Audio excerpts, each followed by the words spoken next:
E aí galera, tudo bem com vocês? Vamos aí para mais um giro de notícias sobre o Cruzeiro com questões importantes que têm movimentado o ambiente do nosso clube nos últimos dias. Meu nome é Emerson Araújo, esse é o canal 6x1 e desde o início eu peço para você deixar o like no vídeo, se inscrever no canal caso ainda não seja inscrito e usar os comentários para opinar sobre cada um dos temas. O que a gente imaginava infelizmente aconteceu. Com a sequência de resultados do fim de semana, o Cruzeiro entrou na zona de rebaixamento da Série B para a Série C do Campeonato Brasileiro. Após 11 rodadas disputadas, temos apenas 8 pontos somados, caímos para 17º na classificação e o Sampaio Corrêa, que está abaixo da gente, tem 3 jogos a menos para serem realizados. Nosso aproveitamento é de 42% e mesmo se a gente não considerar os 6 pontos da punição, estaríamos em 10º lugar na tabela. Nossa campanha tem sido de fato muito ruim para quem tem a obrigação de subir e na quarta-feira a gente enfrenta a Ponte Preta e no sábado o adversário é o Cuiabá. 2 times que fazem campanhas de acesso e estão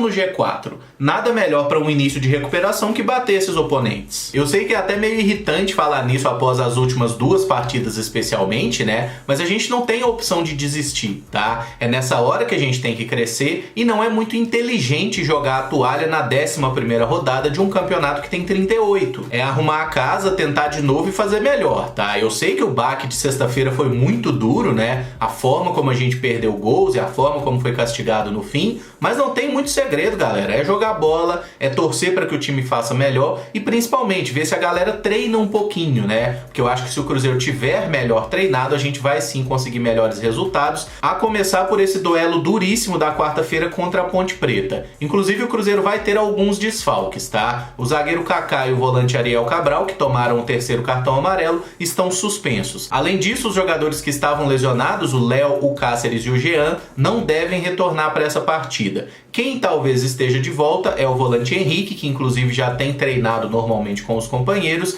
e o Arthur Kaique, que saiu do último jogo lesionado, né, depois daquele lance que empurraram, ele se chocou com a trave, foi pênalti inclusive não marcado, ele não teve nenhuma lesão constatada e também deve ir para o jogo. Eu só não sei se Henrique e Arthur Kaique podem ser chamados de reforços, assim como o atacante Sassá, que chegou, tá de volta e foi reintegrado. O atacante treinou e fez 2 gols no coletivo contra o time sub-17 no sábado, falou em segunda chance para reescrever uma nova história, disse que quando a bola sobrar na área ele vai colocar para dentro e tá focado em ajudar o Cruzeiro. O Sassá pode botar texto bonito de assessoria no Instagram o quanto quiser, mas a gente sabe que ele só vai ficar no Cruzeiro porque não tem para onde ir. Ele não pode jogar em outro time da Série A, porque já fez mais que 6 partidas pelo Curitiba. Na Série B ninguém tem dinheiro para pagar o salário dele e no exterior ninguém quer o Sassá. E eu entendo que o desespero tá grande e até por isso a gente não tá em condição de recusar ajuda, seja de onde ela venha, tá? Mas eu acho que o Sassá realmente não é um jogador que vai ajudar o Cruzeiro e não falo isso pelo extracampo, mas pelo desempenho recente mesmo. Foram apenas 4 gols em 18 partidas pelo Curitiba, né? Disputando o Campeonato Paranaense nesse meio de caminho aí. Então definitivamente, tá? Eu não consigo me animar com o retorno dele.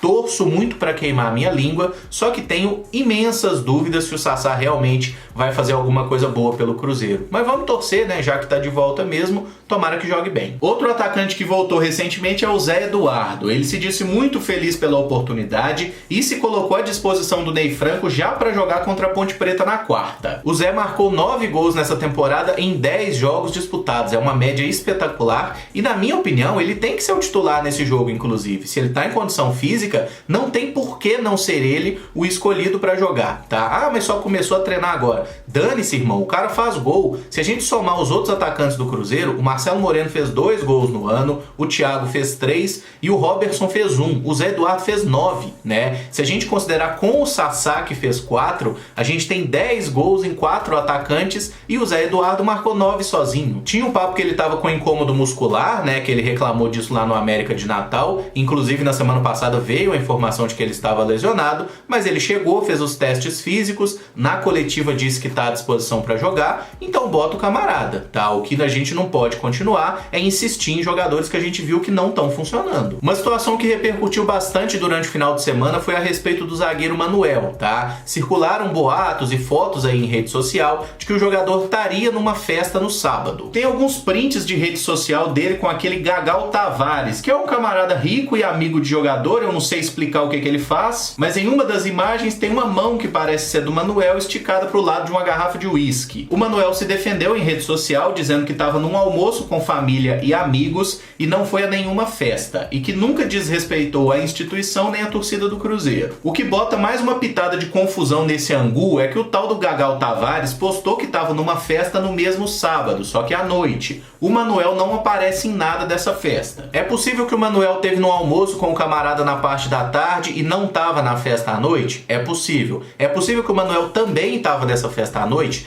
Também é possível, e isso aí a gente não vai saber, tá? Agora, tem uma coisa que definitivamente é um erro nessa história, é que eu não sei se o Manuel, esse Gagal, ou aquelas pessoas aglomeradas estão sabendo, mas a gente tá numa pandemia. E eu sei que a grande maioria dos brasileiros já tá ignorando solenemente essa parada, tá? Mas um atleta não pode agir dessa forma, inclusive porque ele coloca os outros em risco e todo o protocolo do clube também, né? Se o Manuel vai lá para um almoço que seja com familiares, e eu duvido que essa galera toda, essa família imensa que ele tem aí, eu duvido que todo mundo more na mesma casa. Obviamente não mora. Se ele vai almoçar com essa galera, pega o raio do corona e passa para outros atletas, ele vai estar comprometendo todo o time, e a nossa situação, que já tá uma merda, pode ficar ainda pior. Então é óbvio que o Manuel tá errado por estar participando dessa aglomeração com várias pessoas, inclusive com esse Gagal Tavares, que tava em festinha logo mais. Então provavelmente ontem vai dizer que esse cara não tava em festa? Claro que tava, esse maluco só fica nesses rolês. Agora, com relação à cachaça especificamente, eu não me lembro de nenhum episódio que o Manuel teve envolvido com algo nesse sentido, tá? É um cara que tá no Cruzeiro desde 2014, né? Apesar de ter aí empréstimos nesse meio de caminho. Mas eu não lembro em nenhum momento dele ter aparecido como um cara antiprofissional, como um cara que ficava sacaneando, quebrando na noite. Isso não foi o caso. Agora, é óbvio que o jogador tem que deixar de ser burro e parar de se expor no momento que o time tá em crise. Então eu não vou entrar na onda da maioria e dizer que o Manuel tem que ser mandado embora, igual o Curitiba fez com o Sassá, até porque todo mundo sabe por que o Curitiba fez isso com o Sassá, porque tava de saco cheio dele não jogar porcaria nenhuma, viu a oportunidade de sacar ele fora, né, de mandar o Sassá de volta para BH, e por isso que o Curitiba mandou. Se o Sassá fosse atleta do Curitiba com contrato definitivo,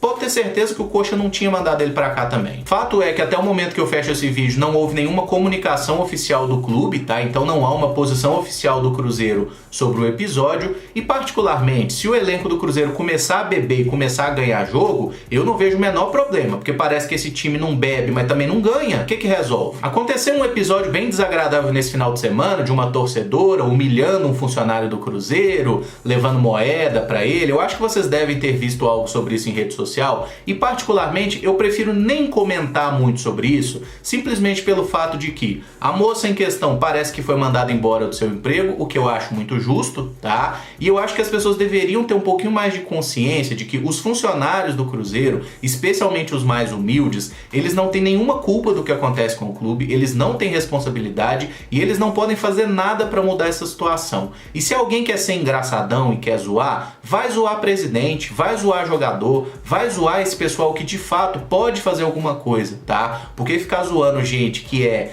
gente como a gente, né, que é pobre, que é humilde, que não tem condição de fazer nada, eu acho que é uma grande sacanagem no final das contas. E se a moça em questão, atleticana, torcedora do Flamengo ou do diabo que for, ela se achou muito engraçada pra zoar alguém, simplesmente pelo fato de trabalhar num clube em crise, eu acho que se ela de fato perdeu o seu emprego, não foi nada além do que ela caçou. Pra melhorar o clima, tá? O time sub-20 do Cruzeiro foi a Santos e bateu o Peixe por 3-1 na noite de ontem. O Vinícius Popó marcou 2 gols, um de pênalti e outro em boa jogada do Riquelmo, e o Caio Rosa fez nosso outro gol. Inclusive a notícia do Deus me dibre, confirmada pela Itatiaia, que o Caio Rosa voltará a treinar com o time principal do Cruzeiro a partir de amanhã. Os garotos estão chegando a BH hoje e amanhã ele já tá com o time de cima. É a 5ª vez na temporada que mudam o Caio Rosa de categoria, tá? Ele já subiu, desceu, agora subiu de novo. Tomara que finalmente o Caio tenha uma oportunidade de jogar, que ele receba de fato chances, né? Porque a gente já viu que ele sabe jogar bola. E o mesmo a gente pode dizer sobre o Vinícius Popó, que nesse primeiro momento deve seguir no sub-20, até porque já tem muito atacante no elenco principal. Mas alguém vai falar que ele não sabe meter gol? E eu tô gostando de fato de ver esse time sub-20 do Cruzeiro. Foram 2 jogos até o momento, né? A gente ganhou os 2.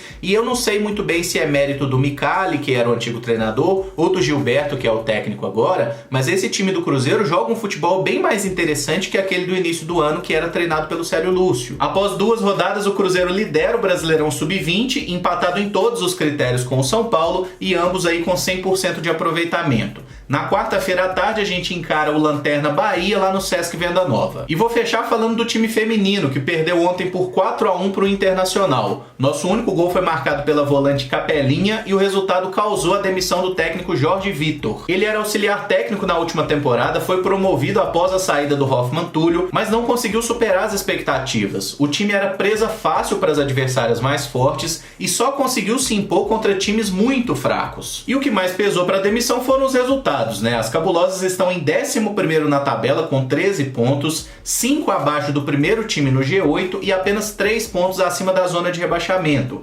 Faltam 4 jogos e o Cruzeiro pega 3 times que estão abaixo dele na tabela. O clube anunciou há pouco que o Marcelo Frigério, conhecido como Cello, será o novo comandante. Ele tem bastante experiência na área, já comandou São Paulo, Kinderman, Palmeiras e 15 de Piracicaba, entre outros. Que ele consiga fazer um bom trabalho, apesar do pouco tempo de treinamento, Já na quarta-feira, o Cruzeiro encara a Ponte Preta, lá no Sesc Venda Nova. Cruzeiro e Ponte Preta no masculino e no feminino, Tomara que a gente consiga 2 vitórias. E vale pontuar que esse time feminino da Ponte Preta tomou 50 gols em 11 partidas. Então é óbvio que a gente tem a obrigação de conseguir uma boa vitória. E quem sabe, indo para 16 pontos, a gente não volta a sonhar ali com essa classificação em 8º lugar. A chance é muito pequena, mas ainda dá. Encerro o vídeo por aqui. Se você gostou, eu peço que deixe o like, se inscreva no canal caso ainda não seja inscrito e use os comentários aí para manifestar a sua opinião sobre cada um dos temas aqui abordados. Muito obrigado por acompanhar, um abraço e até o próximo vídeo. Valeu!